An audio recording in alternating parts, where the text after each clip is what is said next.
guys. So Nisa's been wanting to... No, you've been wanting to add turn signals because I always leave them on. Nisa always leaves her turn signals on. She leaves her high beams on. That was one time. And she doesn't have a gas gauge. So what we're going to do is we're going to wire in the gas light, 2 turn signal indicators, and a high beam indicator. So that way she knows what's on and what's not on. I'm sure I could wire it into the dash, but some good old analog lights on the side will work just as well. And it's fairly easy. So what we did is we got these lights. They're just amber indicators. We could probably show you the way they light up. Actually, I don't want to use my 18 volt. These are 14 volt lights. I don't want to blow them. So there's a blue one for headlight, amber turn signal, and red for gas. We were going to use it for brake, but then we realized that the Civic Type R does have a gas light, so we're going to utilize it. And then I've got these strips in order to distribute the ground and the power, or the ground and the signals cleanly. And I also bought some Molex connectors so I can make it plug and play, so we don't have to fiddle around with any screwdrivers.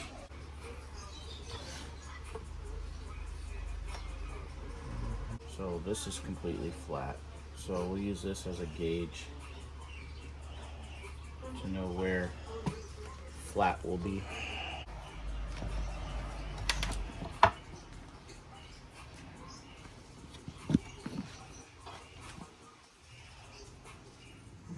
Who just showed it? Sounds like Block A.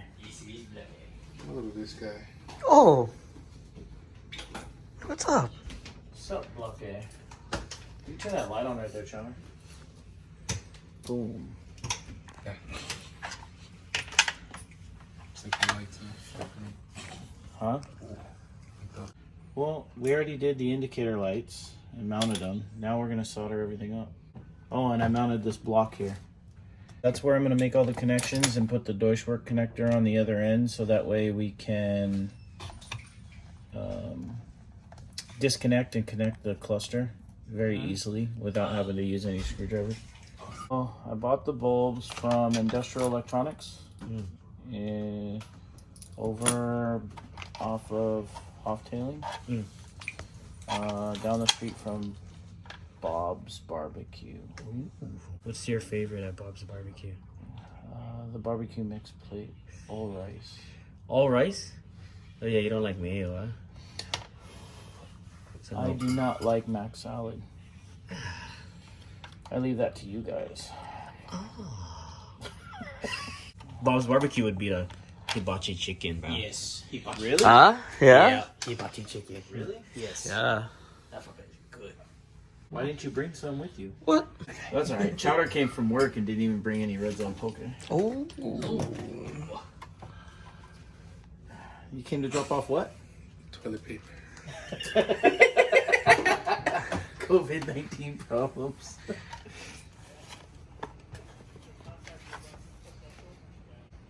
So what I did is you have a turn signal indicator here, turn signal indicator there, gas light when the gas gets low, high beams in case the high beams are on. And then on the back side, everything wires up to this block, and then this block wires up to this Deutschwerks connector, and then I'm going to put one on the other side inside the dash so that it's completely plug and play. Sick. Yep. Real clean. And then this indicates that this is the ground wire, since I have a second black here, because this cable is 4 conductor, and I ran a separate conductor on the outside for the ground. And then everything will plug right in. Sick. And this is Nisa's AEM. Yeah. This is the gauge cluster and bezel that goes in her car. For Nisa's Type R. Yes. Sick. She didn't have all that, yeah? She only had the cluster. She didn't have the indicator. Mm. So the thing is that she would drive down the freeway and she wouldn't even know that her blinker's on or that her high beams were on. So the other night when we were driving the car home, I forget who was with us.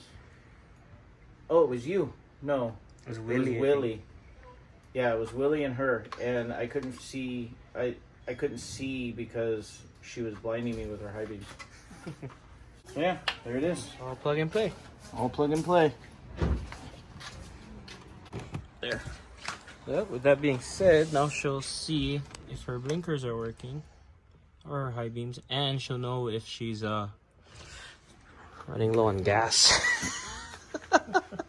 Like that one night we went on the cruise. We ran out of gas. Hey, Germs, we're gonna have to push Nisa's car to the gas station. We'll hit you back. Out of gas. Hey, really quick, introduce yourself, because I have Germs and Chowder here, and we're filming for our YouTube channel. So introduce who you are and what we were doing tonight.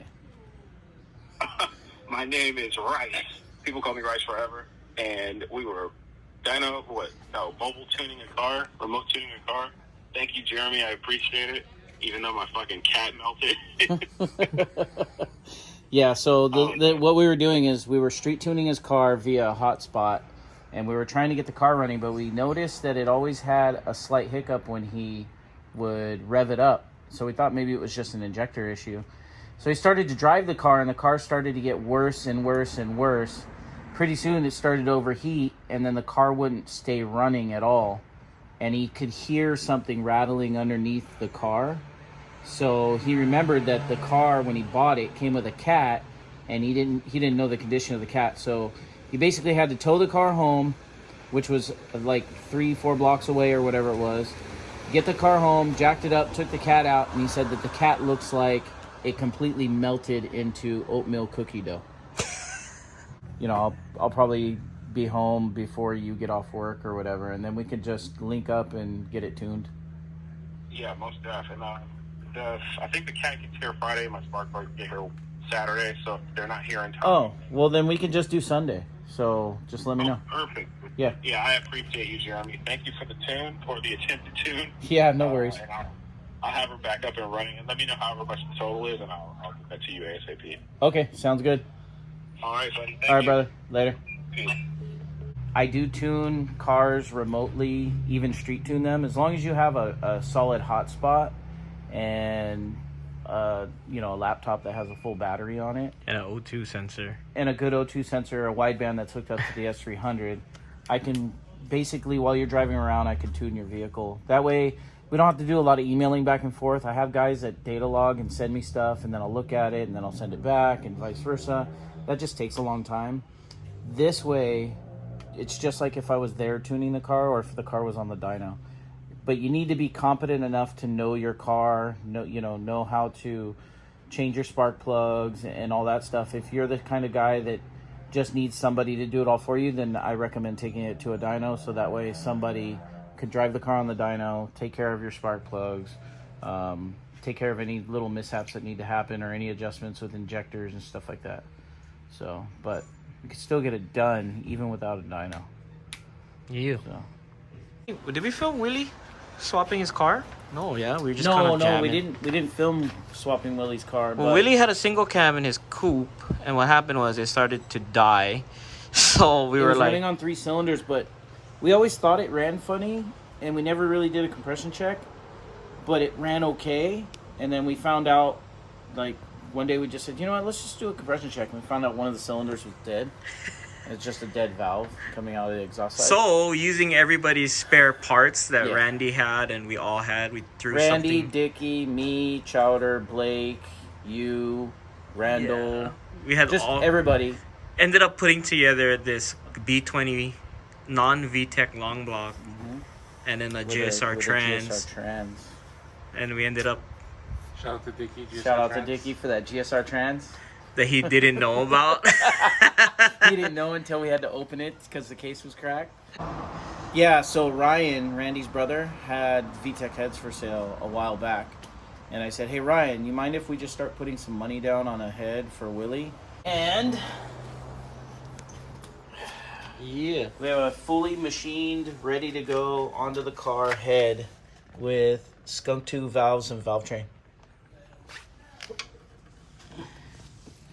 So this is gonna be for Willie's coupe. Brand new spark plugs, everything. Already plugged, already drilled, So ready for LS VTEC. Except for Willie doesn't get the valve cover, I do. And then I have my Integra that I just bought. If you guys seen the last video, I bought a $400 Integra with a LS long block in it, and we decided we should at least bare minimum put a VTEC head on it. So we have another head over here for It's underneath. getting ready to put into my car. So we're gonna have this going into my car. This is a B16 head that I'm gonna put together for my car. So I'll be cruising in style at least. And we have extra manifolds, and Yeah. I think Willie has a Type R, or I have another manifold over there, Type R. yeah, so we have all these spare parts, and we might as well just start putting them on our Might as well cars. use Yeah, Mine as well. yeah. So I just walked up. They got the head off the car. We're doing a VTEC head swap on Willie's car. How you feeling about that, Willie?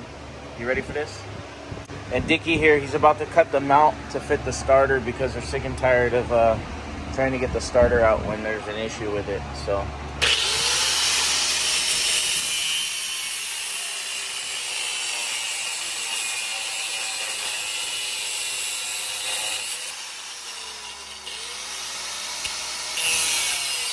So Willie's setup here is a stock B20 that we put in last minute when his single cam went out, and we have that head here with us today. So during this COVID-19 pandemic, we are finding ways to keep busy by staying in the garage and doing cool shit like this.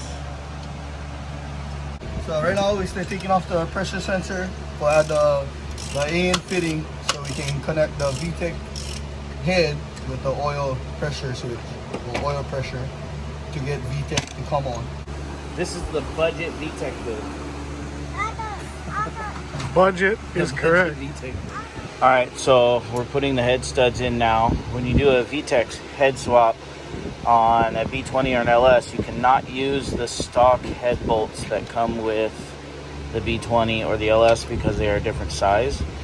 You cannot use B16 head bolts or head studs either because they are also a different size. So you have to use GSR head bolts or head studs. In this case, we're using ARP head studs because we had them lying around and they were only used once. And for this particular setup, we're going to reuse them after checking them for stretch. They're all the same size, so we're good to go.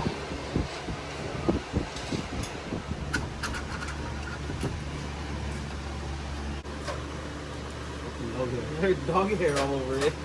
Yeah, good thing there's an oil filter, huh?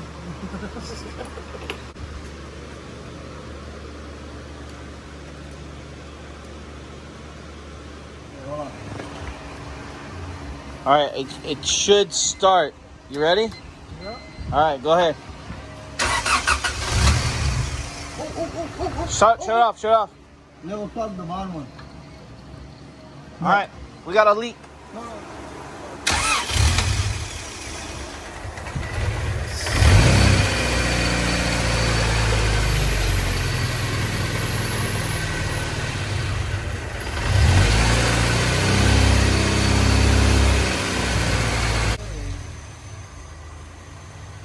Hey, Willie. VTEC.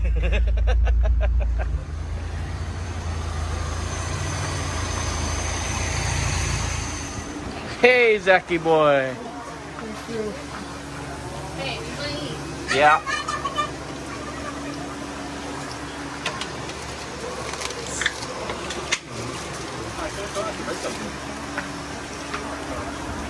You can always turn around and go in that rocket ship you got and go to the store. All done.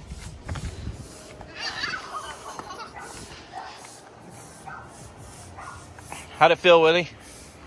Cherry, bro. Cherry. Tune it tomorrow?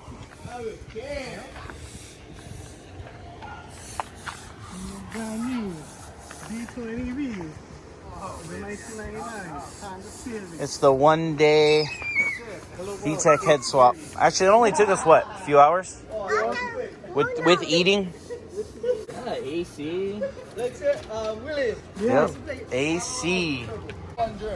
Oh, the wrinkle red too. Oh man, he's acting up now. So Willie, what are we doing right now? Tuning. Tuning. Street tune. Street tuning. A hot tune.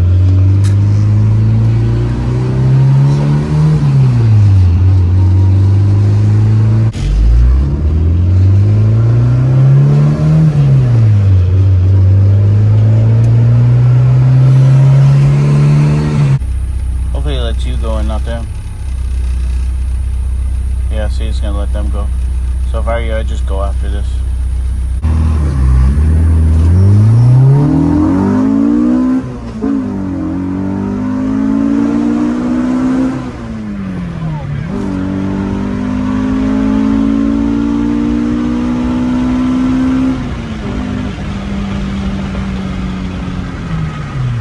How'd it feel besides missing a gear?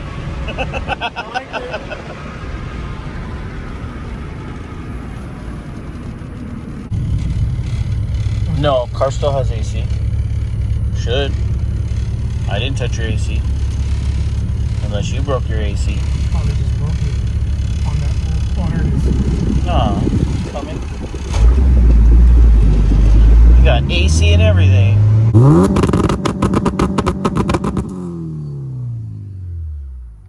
How's that sound? Fucking nuts. So it's been about a couple weeks since we put the V20 in Willie's car, did the vtec head swap. He actually ordered some Skunk 2 camshafts from Jeremy, and I think what I'm gonna do is I'm gonna go and grab his car and bring it to Jeremy's house and see if we can bang out this camshaft swap before the end of the day, so we can bring it back to him before he ends work. So right now I'm walking to Willie's shop.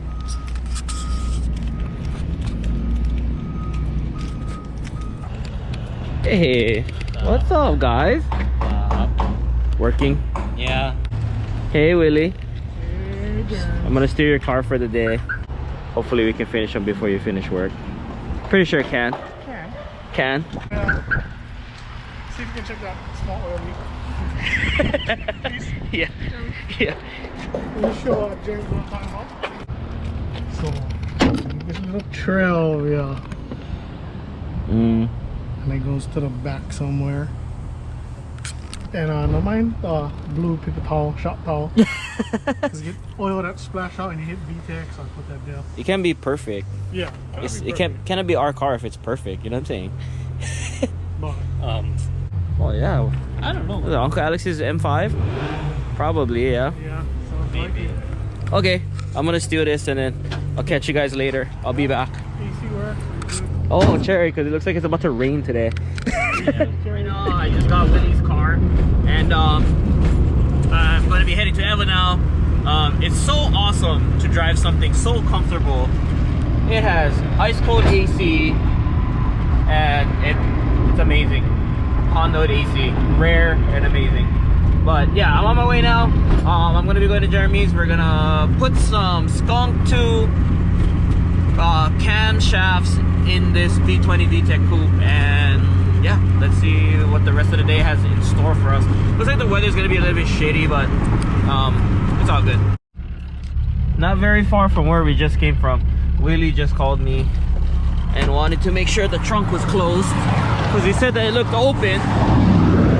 So I'm gonna check. Oh, the trunk was open. Okay, we're good. The trunk was open. I mean, it was sleeping. You're still sleeping? Yes, I'm still sleeping. Bro, it's Bruh. 11:30. COVID problems. Oh my god. Well, anyway, I got Willie's car over here, so we're gonna have to do the cams now. That's good. Let's pop the hood on this bad boy. Oh, what? Typical EK problems. Grab the pliers. This guy's deciding to decorate his compressor Compressor. So while we wait for this to cool down because it's hot. Hold on, look what we're decorating it with. stickers on that thing. Do you have more stickers? I think I do. Hold on. One like right here. I don't know. I'm not good at sticker bonding. Fat garage creation one. Wait, how do you know if that rag is clean? I don't. All right then. Oh. Oh, Oh. there we go. We got the gold on black. We got the teal on black. Should I order a new trash can and then we can Yeah, sticker we bomb just it? put stickers on top. Everybody would know it's your house. Look, I found a couple more.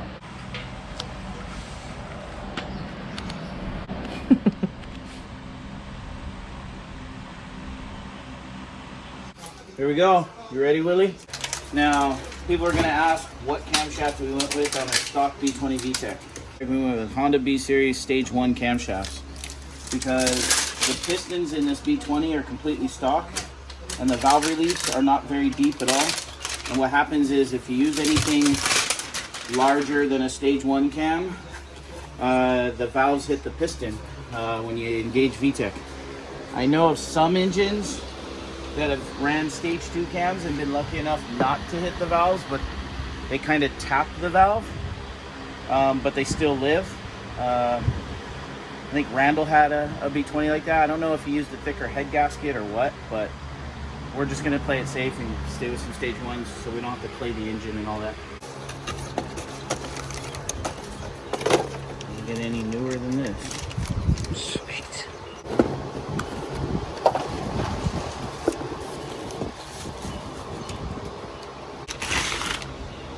Go.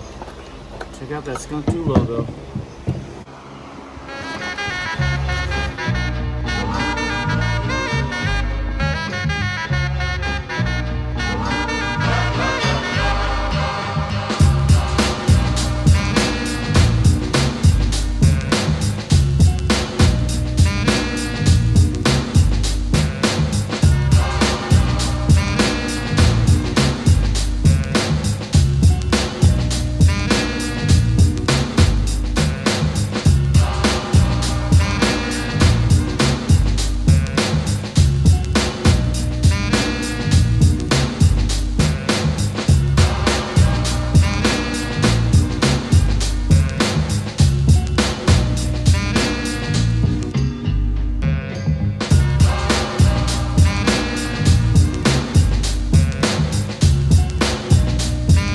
What Jeremy's gonna do now is a valve adjustment. Yep. 6 and 8. And it's crucial to check your Valve adjustment. You can actually lose horsepower by having the wrong valve adjustment. The other thing you got to note is that this head already had valve change. Whenever you change camshafts, always check the valve adjustment. Even if you switch from one stock cam to another stock cam and you believe that they're the same, check your valve adjustment. I went to Kauai and had a car on the dyno and I asked them about their valve adjustment and they said they didn't do one. And I couldn't figure out why we're missing about 20 to 30 horsepower. So I asked them for a valve adjustment tool and feeler gauge. And I adjusted the valves and then I ended up making a little over 200 horsepower from the 176 it was making. All on a valve adjustment. So that's how far off the valve adjustment was. It was so tight it was bleeding compression.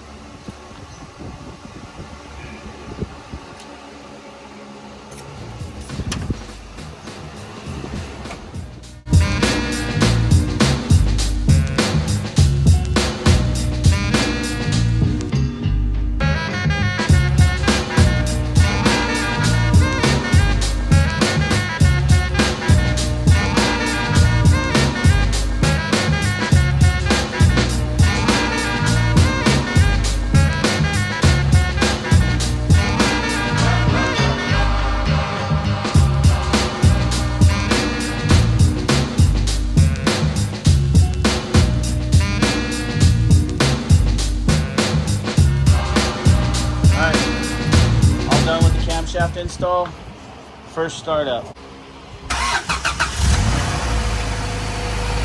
Like butter.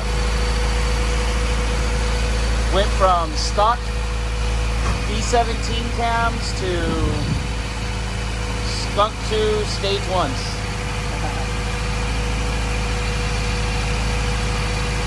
How long did it take us? An hour? 45 minutes. About 45 minutes. All right, there she is. Now time to install the O2 sensor and go tune it. Cruising in Willie's car. Look at that air fuel. Think it's clear? Yeah, move over one.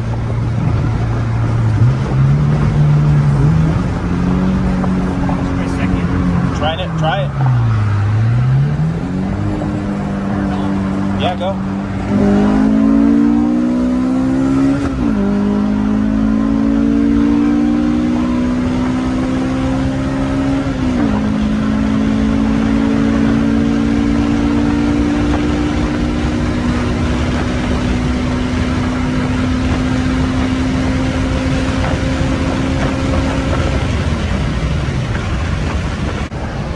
How'd that feel? Little vtec, little V20 vtec.